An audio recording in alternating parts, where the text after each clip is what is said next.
credit for some late work. If you haven't, submit it, but let me know that you've submitted it. My goal is, after that exam on Monday, to be able to finish up and have everybody's grades posted by Tuesday, Wednesday at the latest. So I don't want to keep you waiting on your grades. But for today, guys, we're going to be moving at a good clip. And I know that you guys are feeling a little stressed because it's final exams and everything else. How many of you still have tests this week? What classes, guys? What class? World politics. World politics. What class?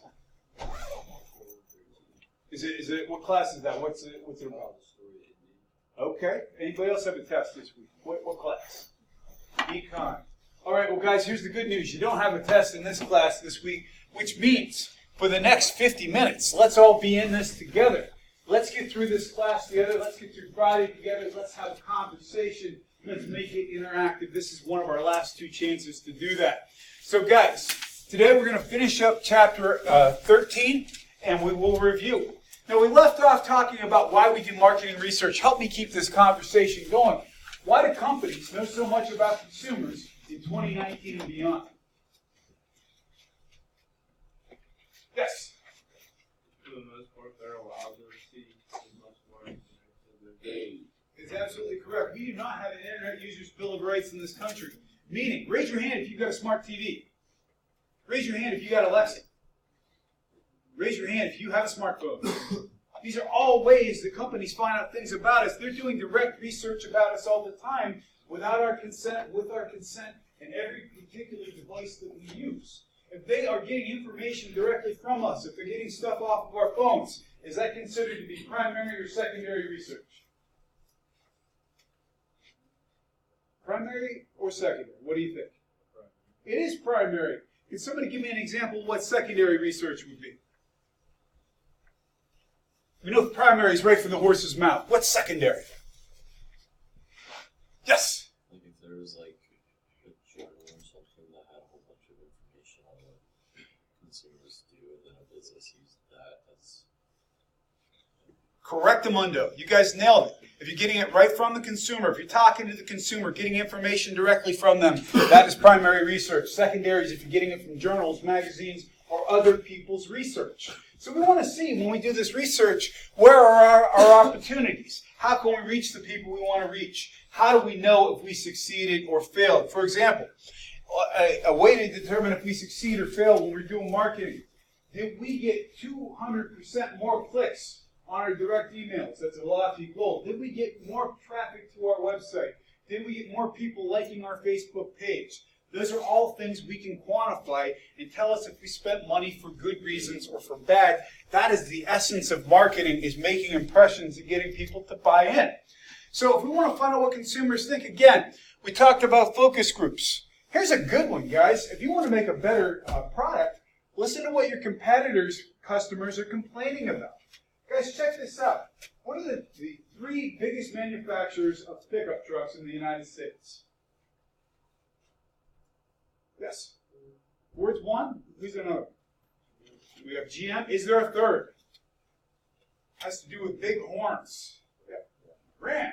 So all these truck companies are trying to outdo each other by finding out what their competitors are doing and what the customers are not happy about with their competitors. If you see ads for GM, for example, they have new folding tailgates that come down because people complained to the other companies it was too hard to load things in. You can also become what we refer to as a phantom customer. I used to date a lady, and she was a secret shopper.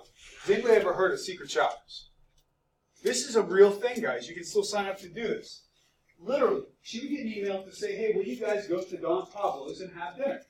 And what we would do, we'd go into Don Pablo's, we would order very specific things off the menu, and we'd write down everything in terms of how long did it take to get served, did they offer us drinks.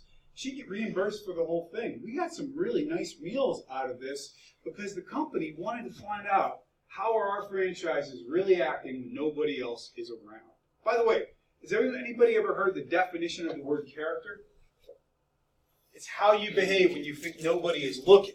And companies want to see how their own franchises and departments are performing. That's why they send people out to look in on these kinds of things.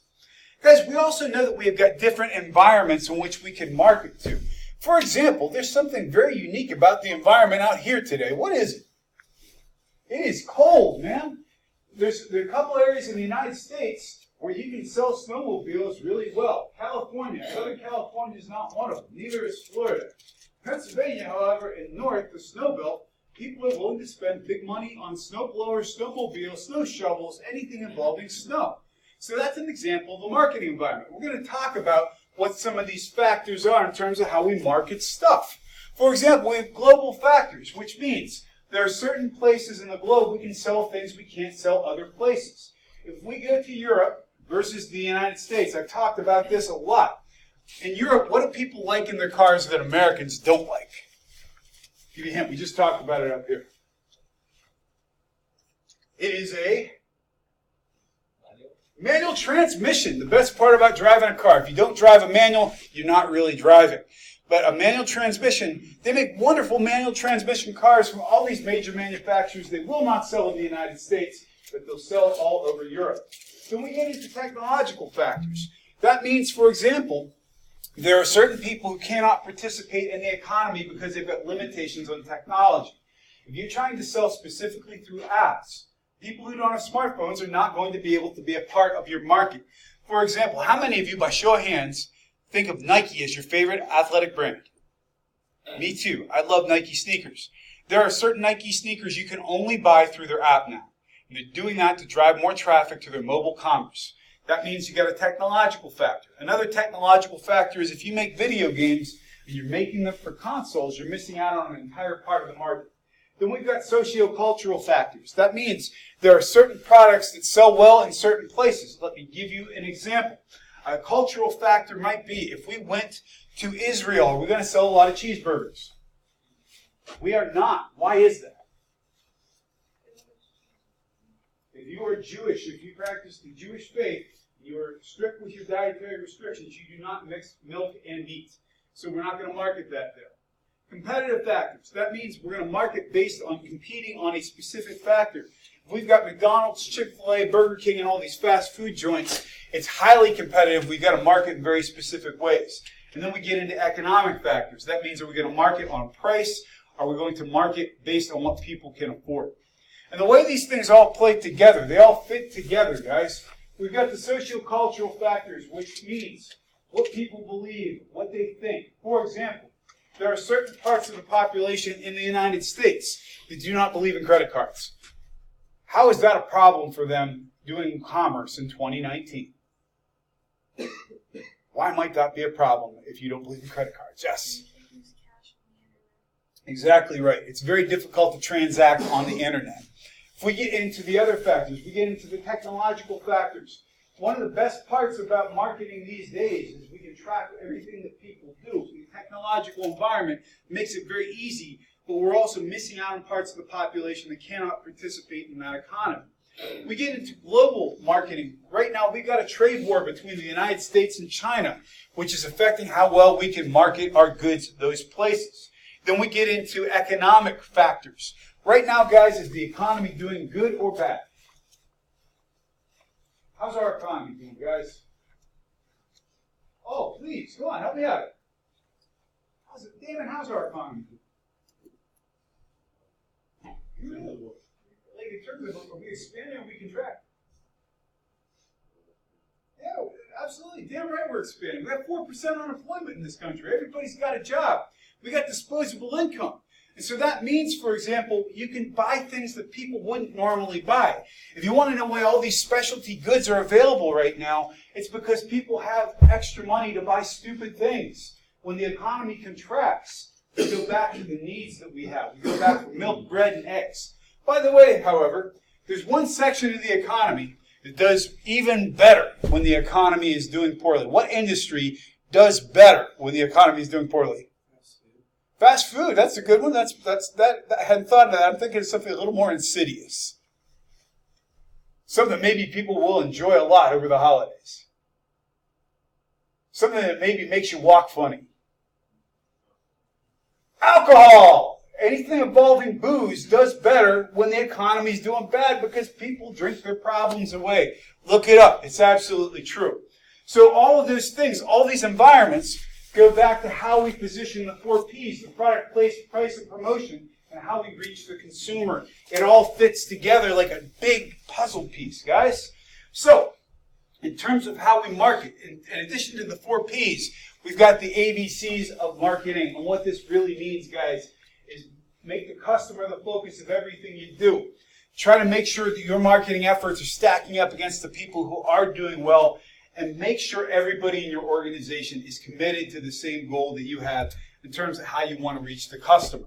All right, guys, we've got 2 markets that we're talking about here. We've got business to consumer and business to business. Which is bigger? Guys, this simply will not do. You guys are like asleep today. I want to hear that again. Is it business to consumer or business to business? Business to business. All right, guys. Business to business is a much bigger market because we need stuff to make stuff. Here's the trick. How many of you are marketing majors? All right. How many of you, all told, have ever considered a career in sales? Awesome. Why? Now I'm going to put you on the spot. Why are you thinking about sales? Because I feel like I have okay public speaking skills and simple skills in sales. You have better than okay. You have excellent skills in those departments. Why are you thinking of sales? Well, I communicate with other people. Yes. Sales is a bad rap. When we think of sales, we think of people with bad, tacky plaid jackets pitching people cars. In reality, sales are important people in all aspects of business. Check this out, guys. Has anybody ever heard the term inside sales? What does inside sales mean? Do you know? You got it. So your customers, let's say, for example, I work for a steel manufacturing company, and my customers include Ford Motor Company, General Motors, Fiat Chrysler. All those people need what I am selling. I'm not pushing it on them. I'm not having to convince them. They need what I am selling. So I'm marketing to them, and it's more of a partnership. It's more of something where we're actually helping each other. It's what we refer to as a symbiotic relationship. It's a whole different kind of marketing. So in terms of how we segment the markets, guys, we also can divide our market into groups that we want to hit specifically and who we want to target. For example, if I wanted to reach specifically you guys, the 18 to 24-year-old market, I would be doing target marketing. How would I be reaching you guys? Yes? Social media for sure. Other ways I could reach you guys. Who would be a spokesperson that you guys would listen to? Who would convince you to buy a product or service, Grant? Who's somebody who would be an influencer to you? Any athlete. For sure. Is there a particular athlete you admire? Great. Guys, the thing is, like, you can pick anybody from your generation. If I put Mean Joe Green out to sell Nikes to you guys, are you guys going to buy Nikes because Mean Joe Green is selling them? A couple people will. Some Pittsburgh folks will. But in mass, most people are going to be like, who the blank is Mean Joe Green? And at that point, those of us who lived through the 70s will go into weeping fits, realizing how old we have become. But then we'll get simultaneously happy, realizing we're not dead yet. And then we'll realize we want to reach your demographic. We've got to come up with something better than Mean Joe Green. So my point is, we know how we're breaking up the market, and we know how we're segmenting it. So how can we do this? We can do geographic segmentation.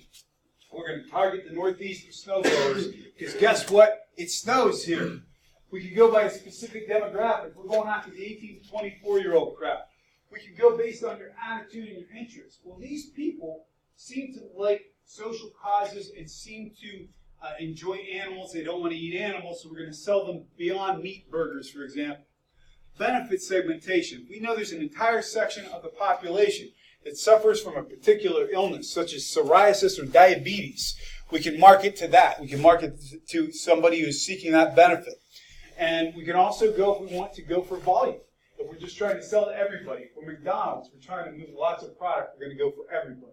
Now here's the trick, guys. A demographic and benefit segmentation can be the same thing. People who have diabetes, for example, not saying everybody, what would be something else that would be in common to a lot of people who have that illness? If they have diabetes, are they more likely to be young or old? They're more likely to be old, guys. Guys, seriously. Guys, I want you to stand up with me for a second. Please, stand up. Stand up.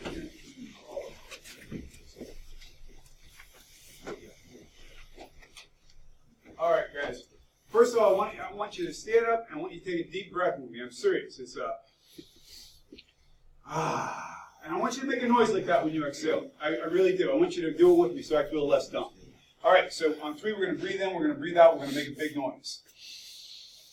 Oh, one more time. Come on, play along with me here. Guys, I want you to repeat after me. It's not so bad. Classes are almost done. For the rest of this class, I'm going to speak up. I want you to say that louder. For the rest of this class, I'm going to speak up. All right, you may have a seat. All right. Get your money's worth today, guys. Yeah, today and Friday. I'm burning some calories while we're here today. We also have what we refer to as niche marketing, guys. Niche means there's something very specific. You're filling a specific niche or niche, depending how you want to say it. You can find really weird things to buy on the internet. For example, we talked about pet rocks. Well, pet rocks are pretty strange. There's entire markets out there for pet clothing, for example, if you're one of those folks who put sweaters on their dogs. I'm not saying I'm one of those folks, but I'm not saying I'm not either. So in terms of one-to-one marketing, we can even go down to making custom products for one person. Because of the way the internet's set up with places like Etsy right now, we can market custom services to people as well. We also may want to do mass marketing. If you're a company that appeals to everybody, why not do mass marketing? If you're McDonald's, everybody eats bad fast food at some point in time. And we also have the idea of relationship marketing. We build a relationship with a brand. We feel very strongly about a brand. I hear Nike a lot in this room. Am I hearing voices? Did everybody else hear that too? Oh my God, they're back. They're back. They're telling me, no, I'm not going to burn anything. No, stop. Okay, we're good. We're good, guys. Guys, if you would, seriously, whoever had that video pop up, please put your video away. I know I'm not as entertaining as you two, but I'm trying, and I'm working hard. Anyway, guys, will you tell me a brand that you have a personal relationship with? Will somebody tell me a brand they love? Yes.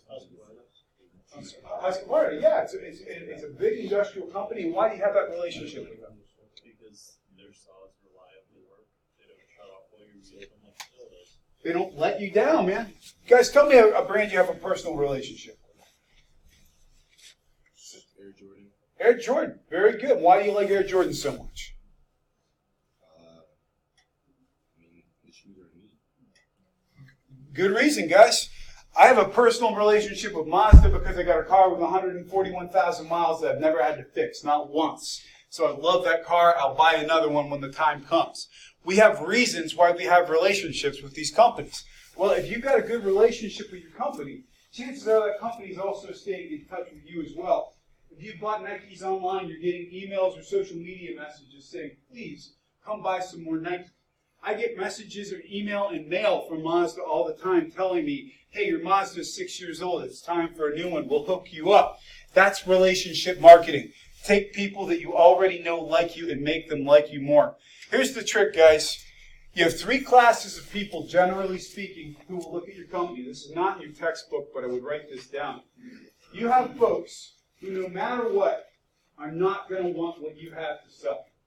You've got folks who, no matter what you put out, no matter how many pairs of Air Jordans you put out, are going to buy them because they love them. And then you've got folks who are in the middle who could be swayed either way. Where do you put your energy? What do you think, guys? Shelby, what do you think? Where do you put your energy? Exactly right. Because if you're wasting your time with the folks who have nothing good to say about your company, or you're putting too many resources into the people who will already buy your stuff, put your emphasis on the folks right in the middle. So, guys, we're moving quick, and I'm running out of breath. I need a question or a comment today. Or I'm taking requests, too. So if you're asking for requests, we can do an activity, too. Question, comment, or request. Ma'am. Who won the prize for the best investment portfolio? I'm going to announce that on Friday. I'm glad you asked that question. I have one group that I need to still finish a couple evaluations on their portfolio. Other questions? We need another question or comment. One from this side of the room, please. Question, comment, or request. If you have not yet spoken up in this class, the opportunities are waning. I would love to hear from you. What would you like to ask or say, guys? Go on, hook a brother. Now, what I want for Christmas is lots of time with my wife. Because my wife is the most patient person in the world. Anytime I say I got to work late, or I got to drive somewhere to play a gig, or I can't be home, you know what she says? That's okay. I understand. If you guys get somebody in your life who gets you, who loves you for who you are, even at your worst, grab onto that person and never let go. That's in marriage, by the way. Marriage is the hardest thing you will ever do in your entire life. It is not easy. It is work every day. If you don't put the work in, just like anything else, it falls apart. But she puts the work in. Believe me, she puts up with a lot. So I'm very grateful that she's in my life. I have to tell you guys, she broke into my office this week. And you guys, I don't know if I ever shared this fact. It may make you feel differently about me, either positively or negatively. I hate the movie Elf. I'm one of 1% of the population who cringes when that movie comes on television. And she broke into my office and redid my office with an elf theme. I even have a 6-foot-tall Will Ferrell cutout in my office right now. It scares the living crap out of me now every time I come into the office, because there he is. So find that woman, find that man, whoever it is in your life, grab a hold and never let go. All right, guys, there's your relationship advice for today, because it's the holiday season, and it's all about keeping the people we love close to us in our hearts. Now, in terms of how consumers make decisions, guys, the first thing a consumer does, no matter how you're reaching them, is realizing, wow, I got a problem. I need something. So it's problem recognition. Then they start looking for information. Well, I got a problem. My sneakers are wearing out. I'm going to look for alternatives. Bless you, by the way. Then I'm going to evaluate which one I want to buy and why. Then I'm going to purchase that product. And then I'm going to evaluate it after the purchase, rather. In this day and age, where are you guys going to let your thoughts be known about the product you have purchased? Yes? Online. Yeah, online, social media, blogs, you name it. That information is going to be distributed. So what are things that go into how we make decisions?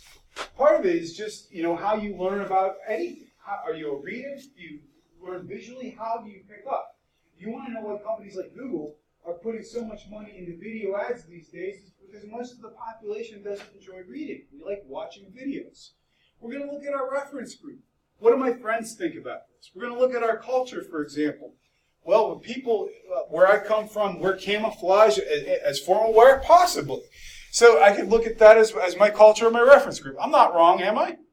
Yeah, camo can be formal wear too. The best thing I've ever seen was a guy wearing sweatpants, and he had a t-shirt tucked into his sweatpants, and it said on his t-shirt, "These are my dress clothes." It's like, that guy knows who he is. That's pretty awesome. Actually, I think the best thing I ever saw was at a buffet. Buffets are terrible. Like, you see the worst in humankind at buffets. People just load themselves up with fried food. And this very nicely dressed woman and this guy had a collared shirt tucked into sweatpants. And it's like, I'm just watching this couple and thinking, man, when did he quit caring? At what point is it like, wow, this is where my relationship is. I'm going to just tuck these sweatpants in, my shirt into my sweatpants, and we're going out for dinner at the buffet. I bet that woman is probably sitting thinking to herself, how many years longer can this man possibly live? She didn't believe in divorce. She's got to stick with him. But she's probably kind of hoping he chokes to death in his sleep on some of that buffet. So there's some dark thoughts for the holidays. But anyway, let's get back to the positive stuff.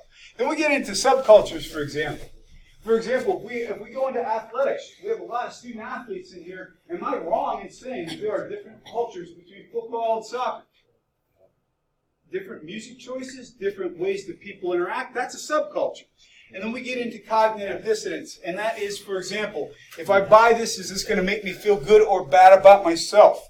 So, guys, the big challenges we're facing these days is getting people to know who the hell we are in an organization, and as an organization, when we are swamped with content. You know, the average person consumes about 15 DVDs worth of material a day in media. How do you stick out in that morass? How do we also adapt to social media? How do we get more customers who who are not just clicking like, but actually buying something. And if you're learning how to use things like Google Analytics, those are going to help us know more about our customers. I can't say that enough. So, and we were talking a little bit before about B2B, business to business. Some of these marketers, people could be manufacturers, could be medical suppliers. The government, guys, is one of the biggest customers in the country. Hey, by the way, does anybody know? A company recently scored a humongous contract with the United States government for IT services, and they beat Amazon. Who is it? Any guesses? What would be another big tech company? Somebody who provides services. Biggest of the big. Very good. Did you guess that or did you know it? I guess. It's an excellent guess. And there's some big controversy about it because all of a sudden Microsoft's back in business. Nobody really thinks about Microsoft. We just assume they're there. Here's the other thing, guys. Check Microsoft's stock price. They're quietly doing really well, getting a good rate of return. So that's business-to-business marketing at its finest. So in some of the ways that are different between the ways we market between business-to-business and consumer, if you're in a business-to-business market, for example, you only have a couple customers. You are working with few people. If you're in a consumer market, you're trying to sell sell more stuff to more people, and you've got smaller total purchases. If you are working in business to business, you tend to have specialized products. For example, steel, commodities, those sorts of things. The consumer market is more general. And in terms of buying, if you're selling business to business, you're looking at big sales, multi-year contracts. If you're going consumer to consumer, you're talking about people who are making spontaneous decisions at most, getting into like 1-year contracts. Does anybody here in this room know? Do you have more than a 1-year contract on your phone? Yeah. How far did you go? And that's about as long as most people will go in the consumer market. It's not uncommon to get 5-year contracts in business to business. That's a difference about it. It's a difference in terms of stability as well. So, if you're interested in marketing, there's lots of ways to get in. You can do research, you can do sales, you can do public relations. These are all part of the big picture. If you've got great personality skills, if you like people, if you like presenting, if you like doing what I'm doing today, sometimes with people who haven't had enough caffeine yet today, and we're only thinking about Christmas break, you might have a chance to have a career in marketing. Before we get to our review, I would like a question or comment. Sir? How many cups of coffee do you drink? A day? Yeah. Well, this actually holds pretty close to a pot of coffee. I drink about 2 of these a day, at least. And so it's like, I think everybody has their own opinion about it. I love coffee because from the moment I get up in the morning, it makes me feel like awake. And that's why I'm up here doing this stuff. The other thing, too, here's another secret. When you get out in the real world, get a small dog. If you get a small dog, my Jack Russell Terrier jumps on my chest every day at 6 in the morning and lets me know it's time to get up. And the bad news is it's also Saturdays and Sundays, too.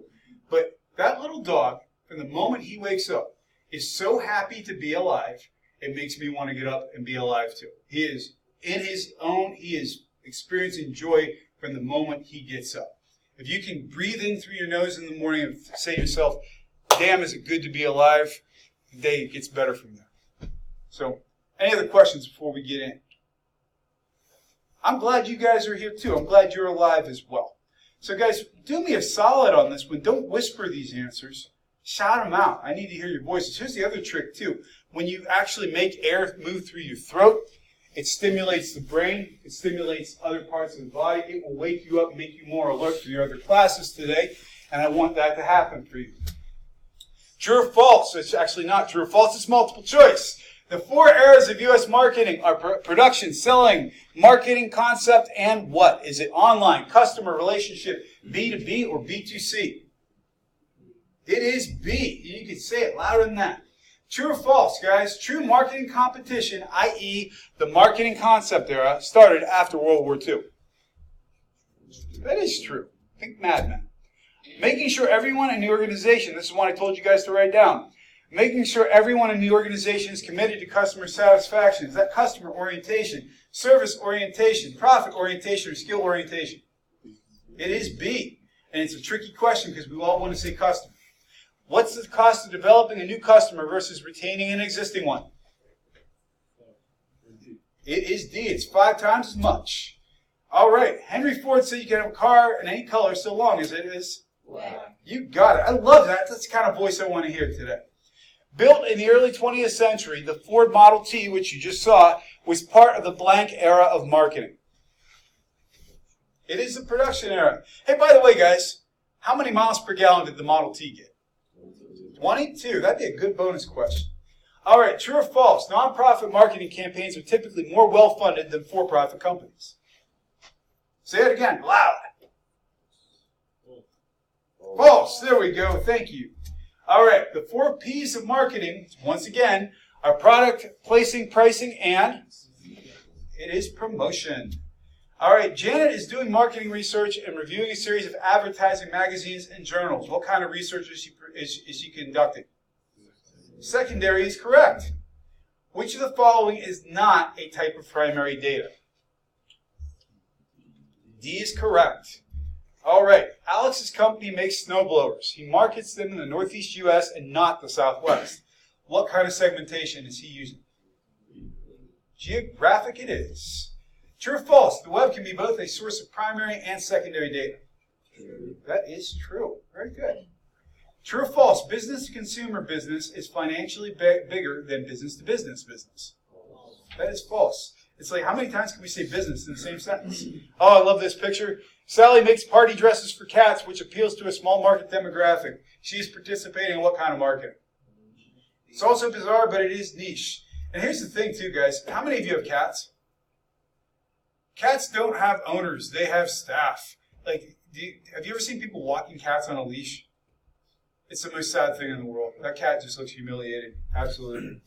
All right, guys. That's it. We're getting you out 15 minutes early today. We're going to cover the world of accounting on Friday. And what time is your final on Monday? 8 a.m. sharp. See you Monday. Or see you Friday.